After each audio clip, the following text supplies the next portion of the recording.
Egg Foo Young here at the Young's house, and I am so excited to show you all how easy it is to make it taste delicious Gina Young style. This recipe is so much fun to make. If you've never tasted Egg Foo Young, you're in for a treat. Here's what you're gonna need. You're gonna need some eggs. That's the main star of this recipe. You're also gonna need some broth. This broth will be used to make a beautiful gravy. We're gonna serve our Egg Foo Young over some nice fluffy rice. You can use brown rice if you wanted to. You can even use a quinoa if you wanted to. Right here, I have some mixed vegetables. And in this bag here is the peas, the carrots, the corn, and the green beans. Don't use the mixed vegetables that come in the can. They're disgusting. You're gonna need some onion. This is a nice sweet Vidalia onion.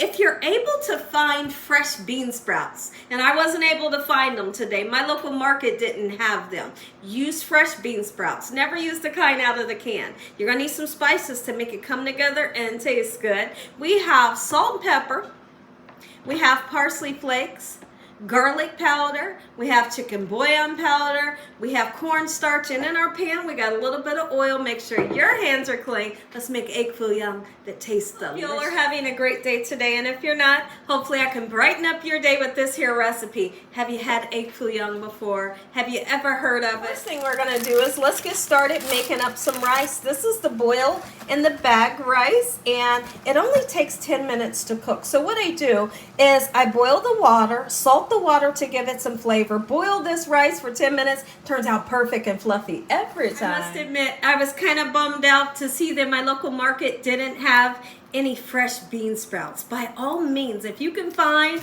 the fresh bean sprouts, I want you to use them, and use about a handful. It's going to make your dish taste spectacular. So what I am going to do is I'm going to use these onions in replace of our bean sprouts, and what I'm going to do is I'm going to saute them up. I'm going to use a half of an onion, saute them up, give them some nice flavor, and make them taste nice and sweet. So in this pan here, I got just a tiny bit of oil. We're going to saute them up until they get nice and soft, just like so. One thing that you don't want to do is put your onions in here raw, because the short amount of time that the Egg Foo Young takes to cook, your onions would remain raw. They wouldn't have a chance to cook. So we give them a head start and just saute them a little bit. If you decide that you want to put shrimp, chicken, beef, or pork in your Egg Foo Young, you know you got to cook that, okay? And once you cook it, just set it aside, all right? And then when you begin to put your vegetables and your eggs, that's when you're going to add your cooked meat into the eggs. I put a little bit of butter in with my onions. They're cooking up. They smell amazing. We have the rice going. And so now we're going to take our desired amount of eggs. Depending on how many people you're feeding, that's going to depend on how many eggs you're using today, okay? So I got some nice, beautiful, fresh eggs. We're going to get them nice and cracked. And then all of our ingredients get mixed right into these eggs, okay? Never use any raw meat and mix it in. You got to pre-cook it. I know I already told you that, but I need to tell you again, okay? And so next thing we're going to do, let's go ahead and take our vegetables. We're going to pour them right in here. Let's go ahead and mix those vegetables right in. As much or as least as you would like to have in yours. My family likes a whole lot of vegetables in ours, and so you see I use this whole frozen pack of vegetables. We do want to season it just a little bit. If you can't use salt, I always tell everybody leave it out. Just that little bit right there makes a big difference, okay? We're going to go in with some black pepper, and we're going to mix. Now, when it comes to our onions, let them cool down before you put them in here, because they will turn your eggs into scrambled eggs. Here at the larger stove, and we're going to start off with 32 ounces of broth. It can be beef broth, vegetable broth, chicken broth I'm using today, and I'm using this whole container. We're going to season up this broth that's going to be our gravy with some chicken bouillon powder. A little bit goes a long way. Garlic powder.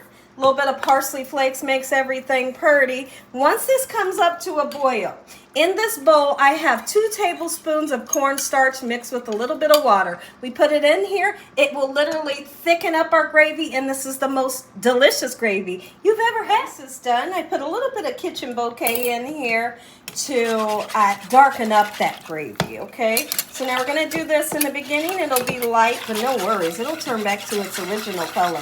This is going to thicken up in about 2 minutes. Gravy, look at that thickness. Let's go ahead and add in our onions that we cooled down down. And guess how I cooled them down really quickly? I threw them in the freezer. I sure did, and they cooled down real quick. All right. Oh, I wish I had bean sprouts to go in here, but we don't, and it's still going to be good, right? Okay, so look at the consistency. This is what it's supposed to look like. Get your oil in your pan, just enough oil in the bottom of the pan to coat the pan and to fry this up. You're going to use a measuring spoon to gather your contents, and then you're going to gently pour it into the oil so it can fry up. Make sure you don't overcrowd the pan. We're just going to do 2 right now. When you put it in, it will kind of spread out, but do what you can to keep it in a circle, right? They're supposed to be circular. All right, nice and gently. I'm going to pour it in there just like this. And you can like put it back into a circle if it spreads too much. Lovely.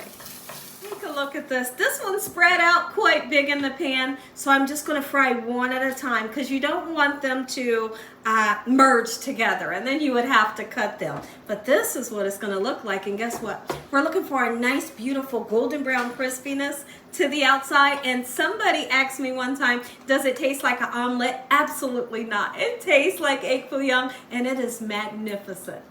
Once you begin to see a nice, beautiful golden brown ring towards the bottom, that's always going to be your indication. Go ahead and flip it over. And if yours turns out super big like this, if you want to, you can cut it in half and serve 2 people from it. Look at this. This is what you're looking for. So delicious. I went ahead and turned this one into the 2 pieces, just like so. Put it on a cooling rack in a cookie sheet so you can drain it free from any oil.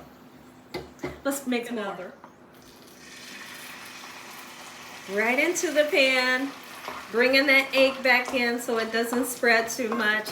Make sure your heat is like on medium high. Take a look at this. Are you kidding me? And how simple was it? How simple was this to make? It was super simple. Listen to me. Look at this. You are going to live for this recipe. So you can see that I've put the beautiful gravy into a ramekin. My husband just likes to pour that gravy all over his rice, all over his Egg Foo Young, or you can do it like this and dip it like I like to. If you enjoyed this video, give me a thumbs up. If you ain't subscribed, what you waiting on? Tell your family, tell your friends, tell everybody you know what Gina's doing in this kitchen on a daily basis. And Heavenly Father, once again, we thank you for providing a meal, your hedge of protection and your love. Amen. Let's taste. You're going to love this recipe. Here's what I like to do. We're going to take that beautiful gravy, pour it all over your Egg Foo Young just like so, and then you take a bite. Oh my goodness, this right here is everything you could ever imagine. We're gonna taste the rice. You gotta try this recipe one time in your life, and then I want you to come back. Tell me how much you loved it. Enjoy making some.